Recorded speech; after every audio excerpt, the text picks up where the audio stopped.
ಯಕ್ಷಗಾನದ ತಾಳಮದ್ದಲೆಯಲ್ಲಿ ಭೀಷ್ಮ ವಿಜಯ ಅದ್ಭುತವಾದ ಜನಮನ್ನಣೆಯನ್ನು ಗಳಿಸಿದಂತಹ ಒಂದು ಪ್ರಸಂಗವಾಗಿದೆ. ಇದರಲ್ಲಿ ಭೀಷ್ಮ ಹಾಗೂ ಪರಶುರಾಮರ ಸಂಭಾಷಣೆಯಾಗಿಂದ ಮೊದಲು ಅಕೃತವರ್ಣ ಭೀಷ್ಮರ ಬಳಿಗೆ ಬಂದು ಪರಶುರಾಮರ ಸಂದೇಶವನ್ನು ತಿಳಿಸಿದಾಗ ಒಂದು ಯಕ್ಷಗಾನ ಪದ್ಯ ಇದೆ. ಇನಿತು ಕೇಳಿ ಭೀಷ್ಮನು. ಆ ಪದ್ಯಕ್ಕೆ ಭೀಷ್ಮನ ಪಾತ್ರಧಾರಿಯಾಗಿ ಅರ್ಥ ಹೇಗೆ ನಿರ್ವಹಿಸಬೇಕೆಂಬುದನ್ನು ಸೂಕ್ಷ್ಮವಾಗಿ ಇಲ್ಲಿ ಸಾದರಪಡಿಸುತ್ತಿದ್ದೇನೆ.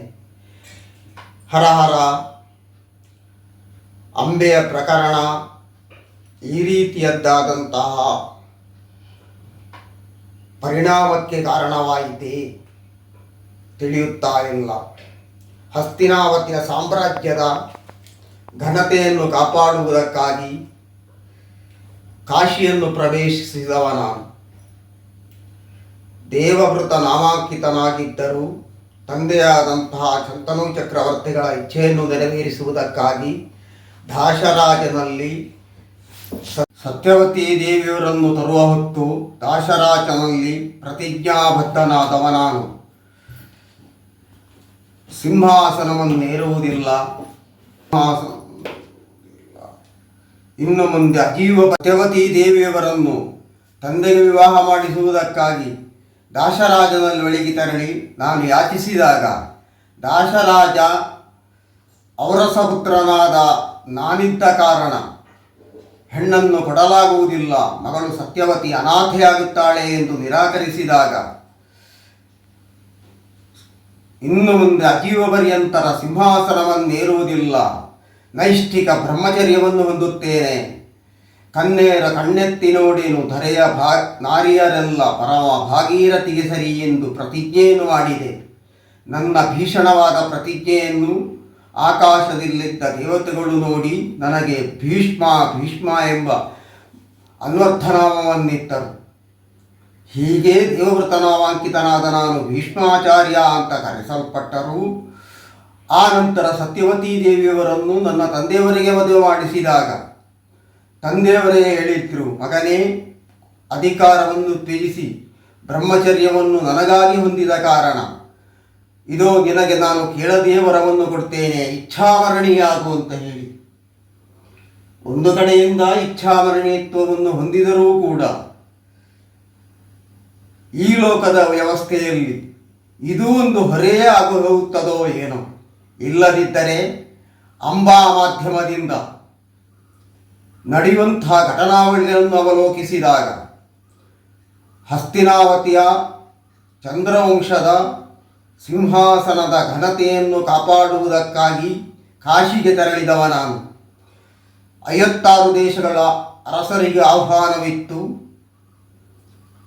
ನಮ್ಮ ವಿರೋಧಿಗಳಿಗೂ ಹೇಳಿಕೆಯನ್ನು ಕೊಟ್ಟು ಚಕ್ರವರ್ತಿ ಪೀಠವಾದ ಹಸ್ತಿನಾವತಿಗೆ ಕಾಶಿರಾಜ ಹೇಳಿಕೆಯನ್ನು ಕೊಡಲಿಲ್ಲ. ತನ್ನ 3 ಮಂದಿ ಹುಡುಗಿಯರನ್ನು ಸ್ವಯಂವರ ಮಂಟಪದಲ್ಲಿ ಪಣವಾಗಿರಿಸಿ ರೂಢಿಗೆ ವಿರುದ್ಧವಾದಂತಹ ಸ್ವಯಂವರವನ್ನು ಹಮ್ಮಿಕೊಂಡ ಆತ ಧರ್ಮಕ್ಷೇತ್ರವಾದ ಕಾಶಿಯಲ್ಲೇ ಇದನ್ನು ಸಂಘಟಿಸಿತ್ತು ಅಪವಾದವಲ್ವೇ? ಹಾಗಾಗಿಯೇ ಮಾತೆ ಸತ್ಯವತೀ ದೇವಿಯರಲ್ಲಿ ವಿಚಾರವನ್ನು ತಿಳಿಸಿ ರಥಾರೋಹಿಯಾಗಿ ಸ್ವಯಂವರ ಮಂಟಪವನ್ನು ಪ್ರವೇಶ ಮಾಡಿದೆ. ಎದುರಾದಂಥ ಶತ್ರು ಪಾಳಯವನ್ನು ಕೆಡವುವಷ್ಟರಲ್ಲಿ ನನ್ನ ಘನತೆಯನ್ನು, ಹಸ್ತಿನಾವತಿಯ ಯೋಗ್ಯತೆಯನ್ನು, ಚಂದ್ರವಂಶದ ಮೌಲ್ಯವನ್ನು ಅರ್ಥವಿಸಿದವರೆಲ್ಲರೂ ಶರಣಾರದರು.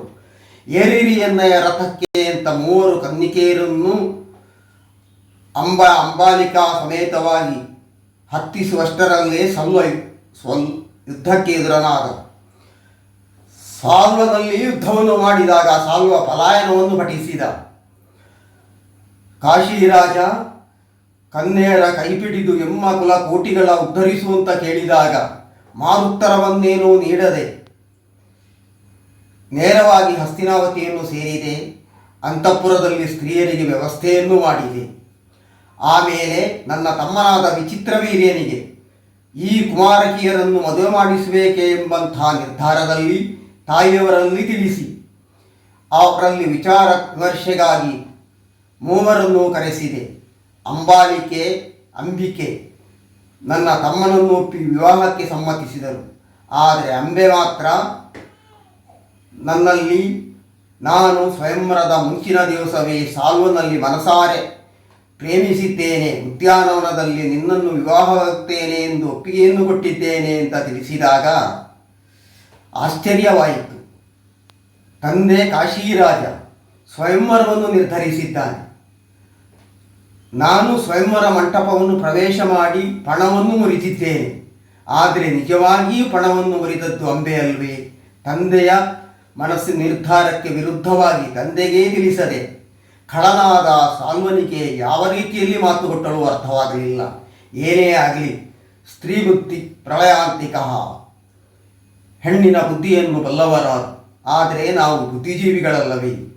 ಹಾಗಾಗಿ ವೃದ್ಧ ಬ್ರಾಹ್ಮಣನ ಮೂಲಕವಾಗಿ ಪರರಿಗೆ ಮನವೊಪ್ಪಿದಂತಹ ಕನ್ನಿಕೆಯನ್ನು ನನ್ನ ತಮ್ಮನಿಗೆ ಮದುವೆ ಮಾಡುವುದಕ್ಕಿಂತ ಅವಳು ಒಪ್ಪಿದ ಸಾಲ್ವನನ್ನೇ ಒಪ್ಪಿಸಿ ವಿವಾಹವಾಗಲು ಬ್ರಾಹ್ಮಣನಲ್ಲಿ ಸೂಚಿಸಿದೆ.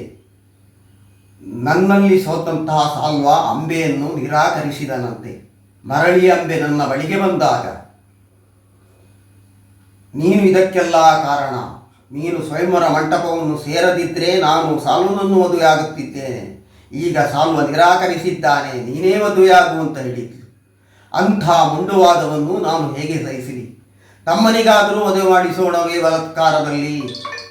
ತನ್ನ ಮನಸ್ಸನ್ನು ಪರರಿಗೆ ಮಾರಿದಂತಹ ಜೀವನ ಹಾಳಾಯಿತು, ಇದಕ್ಕೆ ನೀನೇ ದೋಷಿ ಎಂಬುದಾಗಿ ಆಕ್ಷೇಪಿಸಿದಾಗ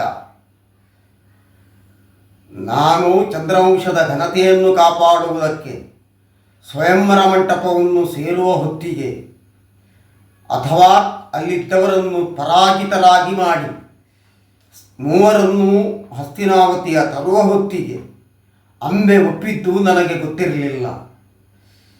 ಅಂಬೆ ನೇರವಾಗಿ ಆ ಕಾಲದಲ್ಲಿ ಆ ವಿಷಯವನ್ನು ನನ್ನಲ್ಲಿ ಸೂಚಿಸಿಯೂ ಇರಲಿಲ್ಲ. ಹಾಗಾಗಿ ನನ್ನ ನಿರಪರಾಧಿತ್ವವನ್ನು ಇನ್ನೊಮ್ಮೆ ರುಜುವಾತುಪಡಿಸಬೇಕಾದ ಅಗತ್ಯ ನನಗೆ ಕಾಣಿಸಲಿಲ್ಲ.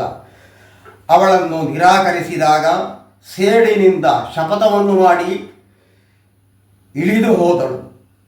ಹಾಗೆ ಹೋದ ಅಂಬೆ ಅಲ್ಲಲ್ಲಿ ತಿರುಗಾಟವನ್ನು ಮಾಡಿ ಏಕಲವ್ಯನೆಂಬ ಬೇಡನನ್ನು ನನ್ನ ಬಳಿಗೆ ಯುದ್ಧಕ್ಕಾಗಿ ಕರೆದುಕೊಂಡು ಬಂದಳು.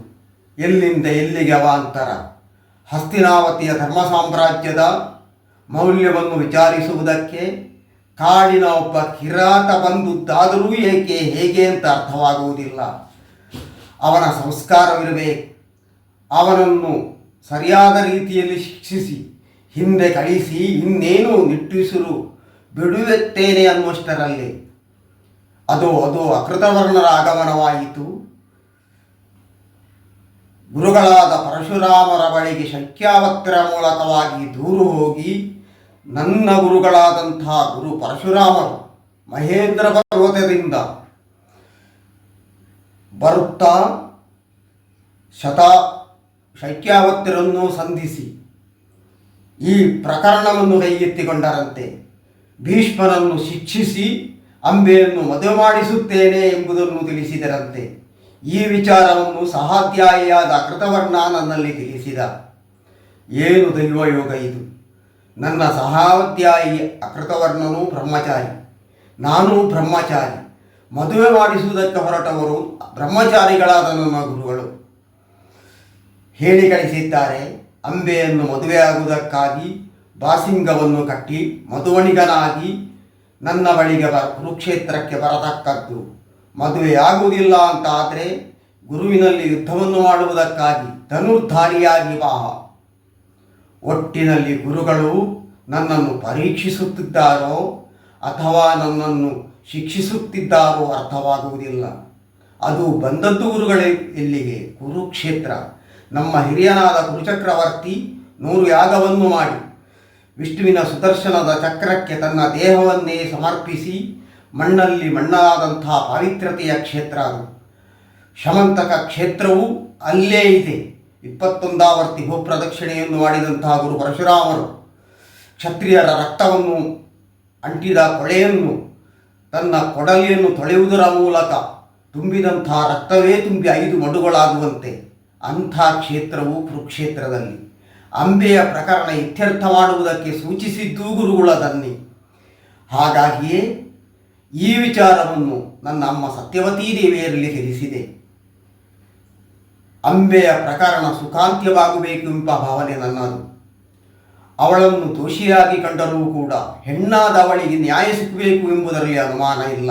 ಹಾಗೆಂತ ನಾನು ಮದುವೆಯಾಗುವ ಹಾಗಿಲ್ಲ, ನಮ್ಮ ಚಂದ್ರವಂಶಕ್ಕೆ ತರುವ ಹಾಗಿಲ್ಲ. ಪರ ಪುರುಷನನ್ನು ಬಯಸಿ ಮಾನಸಿಕ ವ್ಯಭಿಚಾರವನ್ನು ಆ ದೋಷವನ್ನೂ ಹೊಂದಿ ಗುರುಗಳನ್ನು ಈ ಕೃತ್ಯಕ್ಕೆ ಪ್ರೇರೇಪಿಸಿ ಬರಮಾಡಿದಳಲ್ಲ. ಅವಳ ಮನಸ್ಸು ಎಷ್ಟು ಕ್ರೂರವಾದುದು ಆಲೋಚಿಸುತ್ತಾ ಇದ್ದೇನೆ. ಸರಿ, ನನ್ನ ತಾಯಿಯಾದಂತಹ ಗಂಗಾ ಭವಾನಿ ನಾನು ಶಿಶುವಾಗಿದ್ದಾಗ ದೇವಲೋಕಕ್ಕೆ ನನ್ನನ್ನು ಕರೆದೊಯ್ದು ವಸಿಷ್ಠರಲ್ಲಿ ನನ್ನನ್ನು ಒಪ್ಪಿಸಿದ್ಲು. ಆಮೇಲೆ ಗುರು ಪರಶುರಾಮರಲ್ಲಿಯೂ ವಿದ್ಯಾಭ್ಯಾಸವಾಯಿತು. ಇಂದು ಆ ಗುರುಗಳಲ್ಲಿ ಅಂಬೆಯ ಮಾಧ್ಯಮದಿಂದ ನಾನು ಎದುರಾಗುವ ಸನ್ನಿವೇಶ ಬಂತಲ್ಲ ಎಂಬ ವಿಷಾದದೊಂದಿಗೆ ಅವರನ್ನು ಕಾಣುವುದಕ್ಕಾಗಿ ಫಲ ಕಾಣಿಕೆಯನ್ನು ಮುಂದಿಟ್ಟುಕೊಂಡು ಒಂದಿವಾಗದರೊಂದಿಗೆ ರಥಾರೋಹಿಯಾಗಿ ಹೋಗುವುದಲ್ಲ, ಪಾದ ನಡಿಗೆಯಿಂದ ಧನುರ್ಧಾರಿಯಾಗಿ ಗುರುಗಳ ಬಳಿಗೆ ಹೋಗ್ತೇನೆ.